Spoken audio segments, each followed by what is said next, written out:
जाते हैं, हम कथा सुनाते हैं। हे भोले भंडारी तेरी महिमा है न्यारी, हे भोले भंडारी तेरी महिमा है न्यारी।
सागर मंथन हम अमृत को पाते हैं, पावन कथा सुनाते हैं। बांट के अमृत औरों को खुद विष पी जाते हैं, हम कथा सुनाते हैं। हे भोले भंडारी तेरी महिमा है न्यारी, हे भोले भंडारी तेरी महिमा है न्यारी।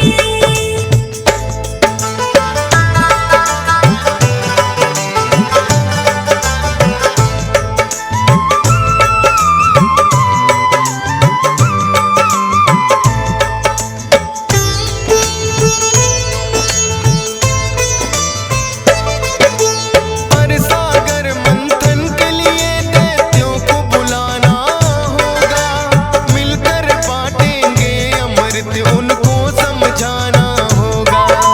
बोले ब्रह्मा जी विष्णु को आप करो ये काम, दैत्य राज बलि शायद आपकी बातें लेंगे मान। ब्रह्मा जी की सुनकर बातें विष्णु ने ठाना है, देवों को ये राज स्वर्ग का फिर से दिलवाना है।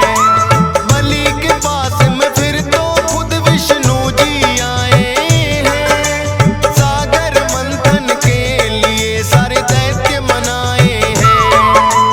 चाह में अमृत की सागर मंथन करवाते हैं, पावन कथा सुनाते हैं। बांट के अमृत औरों को खुद विष पी जाते हैं, हम कथा सुनाते हैं।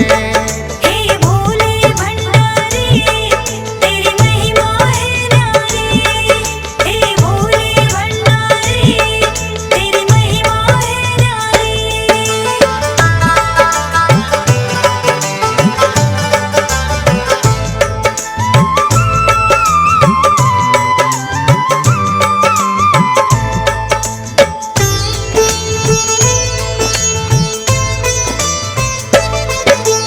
कालकूट विष निकला था सागर मंथन में पहले, देख के उसकी अग्नि को तो तीनों लोक है दहले।